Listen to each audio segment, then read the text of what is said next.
In Italy, I was in the last summer because friends have a house there, which is called Marken. From the landscape, it's so inspiring, and you are getting so calm and so beautiful nature. And also there, the mentality. I was invited to very close to a farmer. And you come there in the morning at 11 and she said, okay, come into our kitchen. And it's really 12 people are sitting there, the grandfather, the children, everybody was sitting there. And then here's the cake. Do you want to have espresso? And then also the farmer, who is 80 years old, gave me some alcohol, this little schnapps. So they're doing by themselves for breakfast. So you have to be polite. You have to take this. Of course.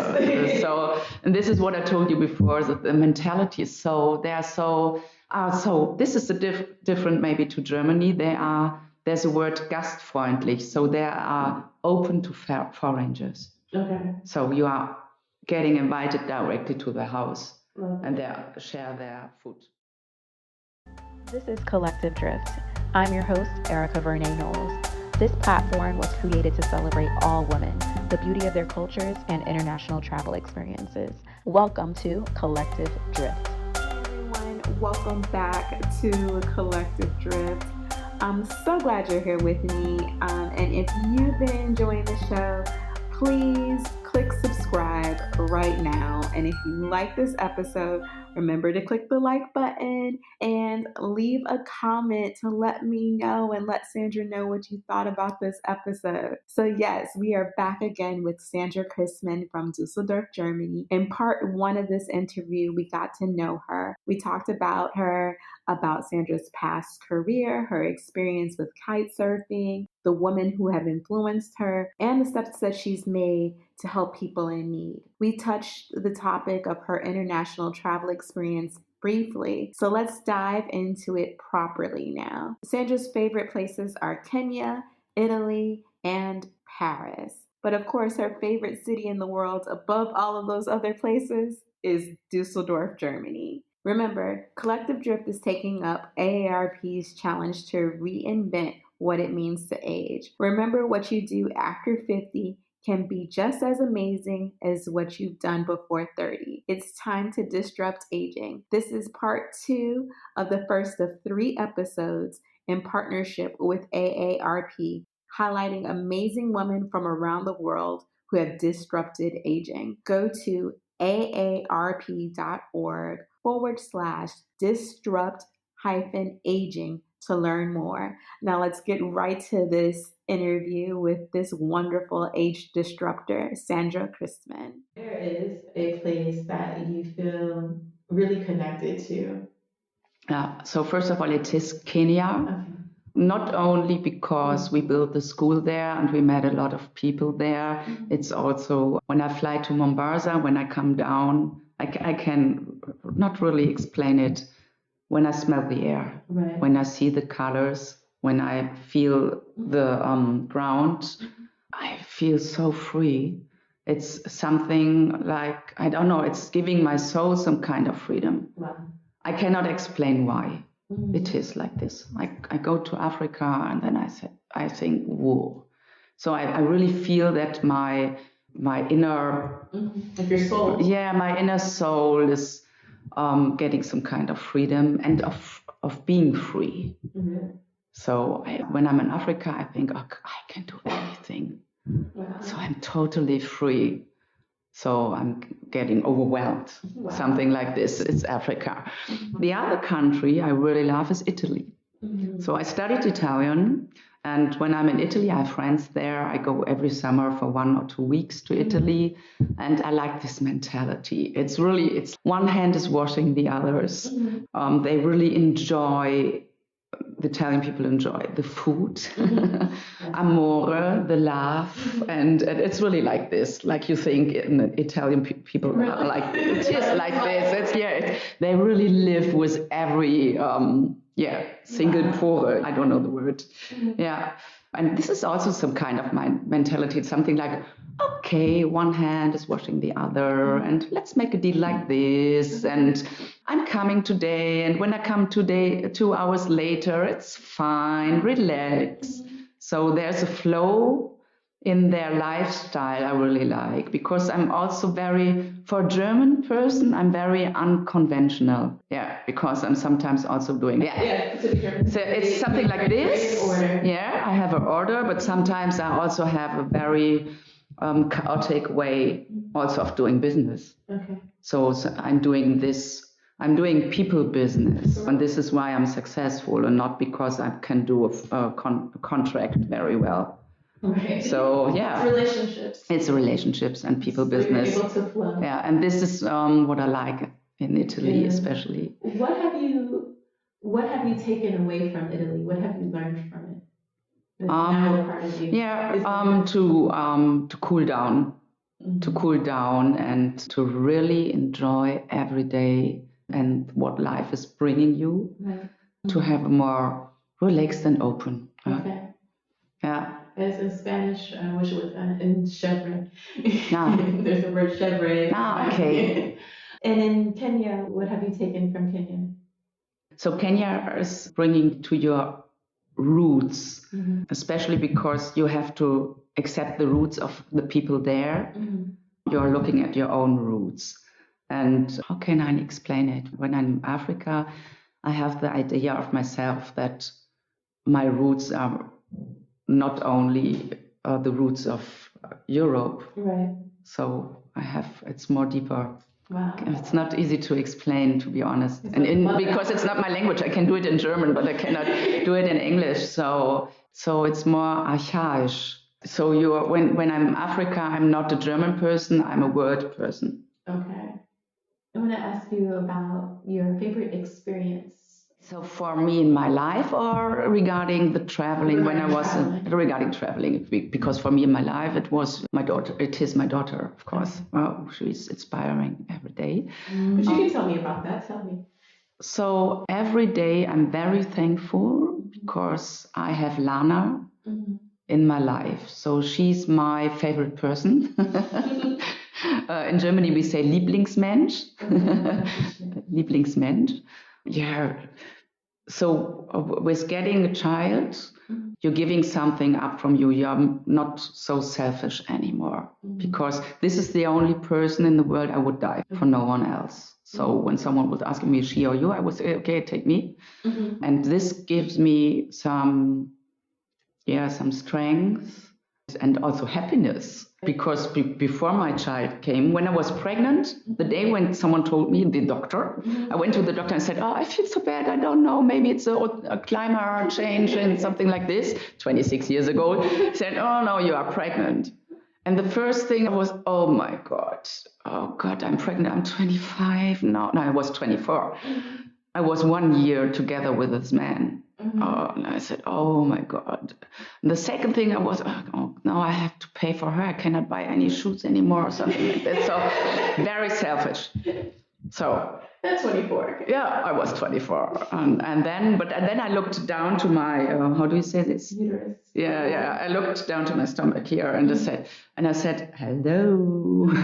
So it was clear that I want to raise this child. And the day when she was born, I was the happiest person, and I thought, okay, now there's a reason to make it really good here in the world. And so she's my inspiration every day. Wow. And maybe this is also why I'm always, whatever happened, I'm always maybe really a lucky person. So for me, the glass is full. And she makes it that way. Yeah. And she's maybe the strong part in my back that gives me the possibility to do everything. Maybe it's around. So what I want to teach her, maybe she teaches me. Wow, that's beautiful. I like that. Okay. So with experiences, what is your favorite experience in Italy? Like, so if you were saying, your favorite experience in Italy. I was married there. So we didn't want, this is the other part of Germany, we have some rules when you marry, how you celebrate, and that you have invite your whole family and all this. So when my husband, I was 30 years old when we decided to marry, our child was 5 years old, And we said, okay, shall we marry? I don't want to invite my cousin and all this family and all. So I said, we can go to Italy. And so we went to Venice. And I gave someone there to help me to organize this. And this was so funny. And also people joined our celebration who we didn't know, because the people from the restaurant, and he brought the cook and his wife, and also the man at the, I don't know the word in English, where you married was not the church, the Standesamt. Okay, so the office where you was directly at the Canal Grande, at the Rialto Bridge. Okay. And also the man der Standesbeamte who did this was always like, oh, Sandra, oh, congratulations. So the whole quality, this was a really nice experience to marry in Italy, because it was unconventional. And we did not invite the whole family. They were very upset for months. Yes. But we thought, okay, we want to have fun. We just took our friends and our child, of course. And we made a party there with 12 people and enjoyed. Where would you recommend people to go in Italy? So you can go everywhere. I mean, there are some, like the hotspots in Roma, Florence and Rome. And so. Are any favorite restaurants? I don't know the names yet, because I'm traveling so much around in Italy, and I'm always having new spots. There's an area in Italy I was in the last summer, because friends have a house there, which is called Marken.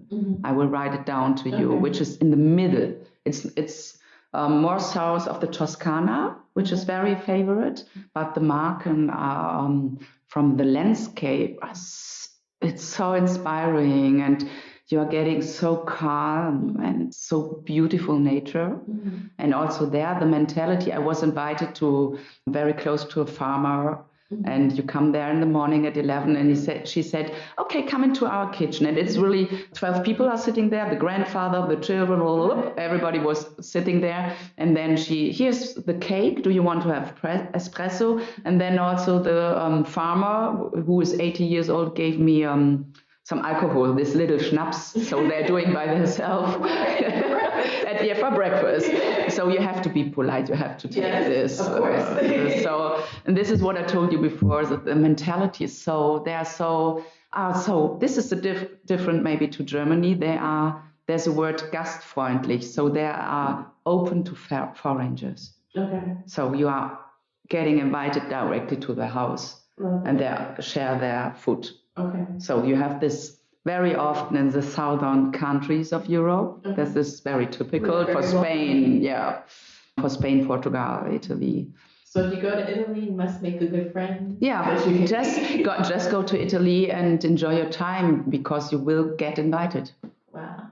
The people talk to you and they are interested in you, and maybe you go more inside the country. So of course you have to see the sports, but. But other people. Yeah.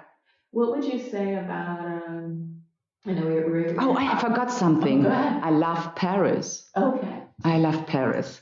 I have a best friend in Paris, and I'm going there very often. And I like also the French mentality, and which is, in this case, when I'm in Paris, which is more intellectual. So I'm meeting people there who are writers, artists, and they're discussing the whole night until the morning, 5 o'clock. They're smoking and drinking, and so this is also typical.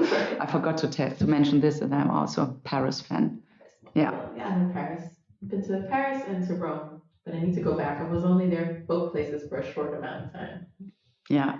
What would you say? What are the women like in Kenya? So you have to know the women I know in Kenya are really living part beside Mombasa, so 3 hours away in a little village, and they are taking care for their families. They are, for me, in a way, very strong.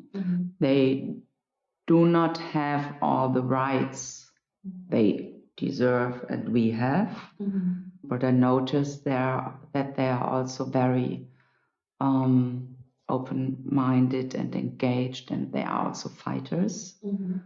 So they are very strong because they take care for their children, and of course they are also working. Right. It's challenging for the women there. You said you're very connected with the land, with being there. Have you connected with the people there as well in that way? What do you mean? So you said when you go to Kenya, like you feel very strong and it feels like a part of you. Yeah. So to say. And you talked about, in Italy, you talked about connecting with the people there. Yeah, it's easier. In Italy. Yeah, it's easier. It's easier because you still are a foreigner. Mm-hmm. You are still white. Mm-hmm. And there's, of course, a challenge between the white and the black, or colored people, you say. Not from my side. Right. So I don't. But you feel it. You feel the tension. Yeah, mm-hmm. Of course. And you meet people you get close to, mm-hmm. and you have a really connective relationship. But at the end, as you're not every time there, right. You just can develop it in this little time you have. Right. And at the end, maybe I'm not sure how strong this really is in the end. Do you know what I mean? Yeah. I mean it really well, mm-hmm. but it is, from my perspective, it's a hard thing. Mm-hmm. But do I really know how their daily business is? No. Right. Absolutely. Yeah. As you mentioned before, like you're coming from the outside and they have their culture and you respect it. Yeah. And so, and you're only there for a temporary amount of time, so it's hard to build relationships in this way. It is. When I'm there, I don't know how many % are Muslims, but also when I'm there, when I'm traveling around, I'm doing. I do something on my head because I have to respect this. Yeah, I think it's important to respect other cultures. I think sometimes people travel with privilege and think, oh, well, I'm a woman, I should be able to be as I am wherever I want to. But then you can close yourself off from that connection if you don't. Just simply respect is not going to hurt you. So when I came the first time there, I was like this. Mm-hmm. I was, hello, I'm a tourist. I go kite surfing. This is my hotel.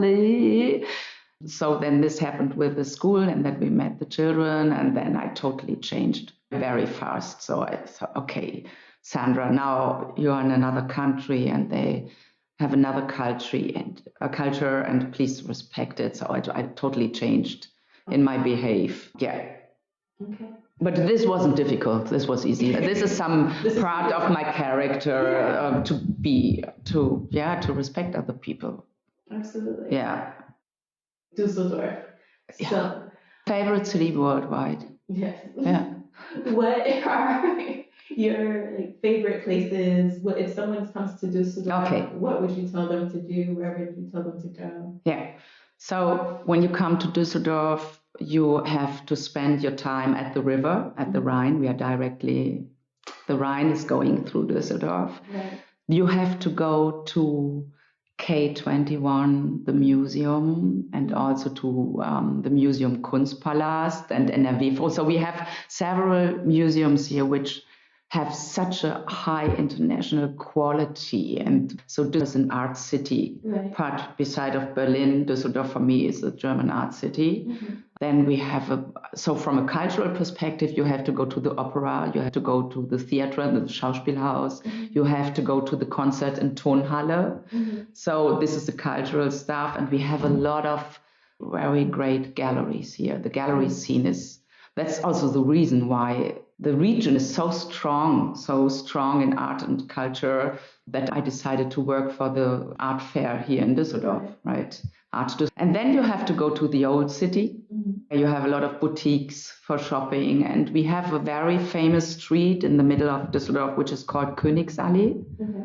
where you have all the designers. So from a fashion perspective, you can go shopping here. Düsseldorf is known for shopping. Yes, it is. It is. You can go on the Königsallee, but you're also to the old city. And then you have to go to the harbor. because in the harbor we have a very strong and huge creative scene here.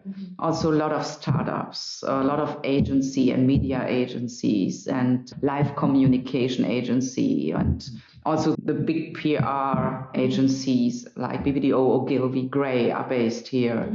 So the harbor is really pretty with restaurants and with this creative scene. We have also we have a lot of festivals here. We have a jazz festival, a music festival, which is called Düsseldorf Festival, with dance, ballet, theater. So when I can talk now 30 minutes. So start with the art scene and then go to music, theater, then go fashion and harbor, and yeah. Wow. I can't wait to come back in the spring. Yeah, and then the place where I live here, Oberkassel, which you maybe saw, it's so nice. Yeah. So I love this place because you have so much restaurants and coffees, and and the people are friendly. All Düsseldorf people are very friendly and communicating, and also very. Yeah, they are also enjoying their life, and you have a very huge life quality here. It's very safe. So when you come a little bit drunken, just a little bit drunken in the middle of the night, you go this street and you go to your home. Yeah, you say hello, hello, and you go. So it's very safe. That's important. Yeah, it is. Especially for a place to live. Yeah. Yeah, absolutely. Okay. If you could ask any woman, or if you could ask women in general, all women, a question, what would the question be? I'm not prepared for this. Give me just a few seconds to think what I want to know. So I guess what I want to know is what you are doing and what you are asking the women, and what is your challenge? How are you living? And maybe also, do you feel a difference that you are a woman? I mean, for me, sometimes, there's all these themes about women. I noticed in my life that sometimes it's more challenging, that I do not. So I give you one example regarding a discussion with a former manager I had regarding my salary. And I said, I want to have more because I'm so successful. Give me just more money. And I said, when I give you more, then you have the same salary, the former manager. And he was a man. So this is something which is also happening. We leave it there. Right. On the other hand, I feel that I have more possibilities that because I am a woman, I can use my female strength. So going back to your question, I'm really interested to ask, what is your challenge and how would you describe this female strength, if it's describable? Yeah, because sometimes I think, so we have all these roles, and from men you expect being a man, being strong, taking care for the family, to go to have pretty much money and doing a career. And so I guess the expectations to a man are also very strong. And for me, I can use with my female qualities I don't want to excuse me, but sometimes I don't find the words in English and I have them in German, but my emotional part, my braveness, so I can use it. So, and also that I have the opposite of heavy is, what is light? Yeah, my lightness I have as a woman to being charming, or so I have some female strengths. I guess you have only when you are a woman. So maybe it sounds in English not like I want to explain it, but maybe you understand me. So I can use it, and not in a bad way. Not like I'm flirting and doing then business, but why not being friendly and having a nice smile and softening things. Yes. Yeah, I was going to ask you, what does it mean to be a woman? But I think this kind of answers that. Okay. Yeah. So I don't want to be a man. Okay. Because of all this, what you have to do. So when all this gender discussion which is going around, and also this point that you don't have the same, that there's no equality, that's right. But on the other hand, I feel some kind of freeness. Yeah, so thank you very much. That's a wrap. I hope you enjoyed that episode. Remember to click like, to hit subscribe, and of course, follow Collective Drift on Instagram, on Facebook, and definitely check out the Collective Drift website. And of course, you can follow Sandra on Instagram as well, Sandra Christmann. I'll have all of these details right in the show notes or on the website on Collective Drift, all of the above. It'll be right there. So make sure you go there. Thanks again, AARP. I'm so loving this partnership and speaking to women about their different views on aging and definitely disrupting what that means. Have a great day, everyone. Cheers.